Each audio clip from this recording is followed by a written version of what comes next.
नमस्कार दोस्तों, कैसे हैं आप लोग। हमारे YouTube चैनल श्री जीवन मंथन में आपका हार्दिक स्वागत है। आज हम सुनेंगे माघ मास का महात्म्य 10वां अध्याय।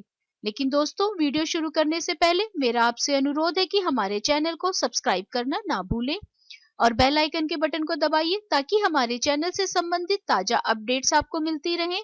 और अगर हमारा वीडियो आपको पसंद आता है तो लाइक शेयर करना भी ना भूलें। आपके सुझाव भी सादर आमंत्रित हैं। यमदूत कहने लगे कि हे वैश्य, एक बार भी गंगा जी में स्नान करने से मनुष्य सब पापों से छूटकर अत्यंत शुद्ध हो जाता है।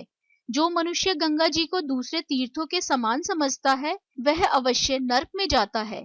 भगवान के चरणों से उत्पन्न हुई गंगा जी के पवित्र जल को श्री शिव जी अपने मस्तक में धारण करते हैं। वह ब्रह्मा जो संदेह रहित प्रकृति से अलग और निर्गुण है, ब्रह्मांड में उनकी समानता किससे हो सकती है। गंगा जी का नाम हजारों योजन दूर से ही लेने वाला नरक में नहीं जाता। इसीलिए मनुष्य को अश्वमेव गंगा जी में स्नान करना चाहिए।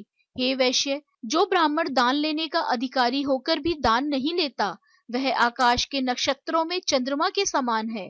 जो कीचड़ से गौ को निकालता है, जो रोगी की रक्षा करता है या जो गौशाला में मरता है वह आकाश में तारा होता है। प्राणायाम करने वाले मनुष्य सदैव उत्तम गति को प्राप्त होते हैं। प्रातः के समय स्नान के पश्चात जो 16 प्राणायाम करते हैं वह घोर पापों से बच जाते हैं। जो पराई स्त्री को माता समान मानते हैं वह यम की यातना को नहीं भोगते। जो मन से भी कभी पर स्त्री का चिंतन नहीं करता वह दोनों लोकों को अपने अधीन करता है।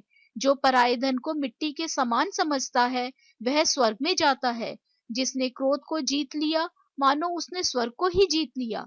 जो माता पिता की सेवा देवता तुल्य करता है वह यमद्वार नहीं देखता। और जो गुरु की सेवा करते हैं वह ब्रह्मलोक को प्राप्त होते हैं। शील की रक्षा करने वाली स्त्री धन्य है। शील भंग करने वाली स्त्री यमलोक जाती है।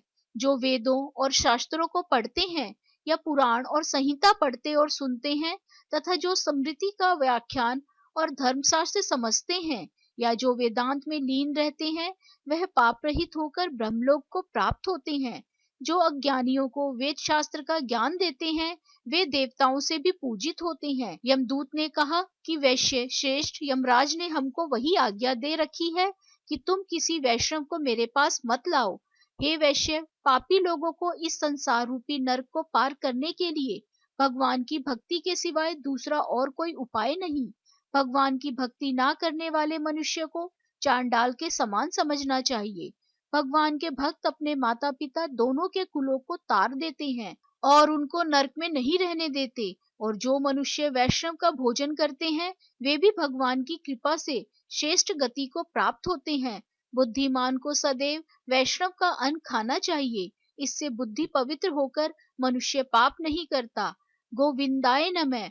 इस मंत्र का जाप करता हुआ जो मनुष्य मृत्यु को प्राप्त होता है वह परम धाम को प्राप्त होता है, इसमें कोई संदेह नहीं है।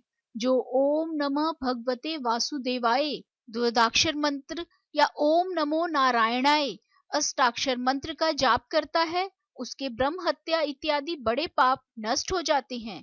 इस प्रकार माघ मास महात्म्य 10वां अध्याय समाप्त हुआ। कल हम सुनेंगे माघ मास महात्म्य में 11वां अध्याय। आशा करते हैं दोस्तों माघ मास महात्म्य का 10वां अध्याय आपको पसंद आया होगा। राधे राधे। आप सभी पर ईश्वर की कृपा सदा बनी रहे।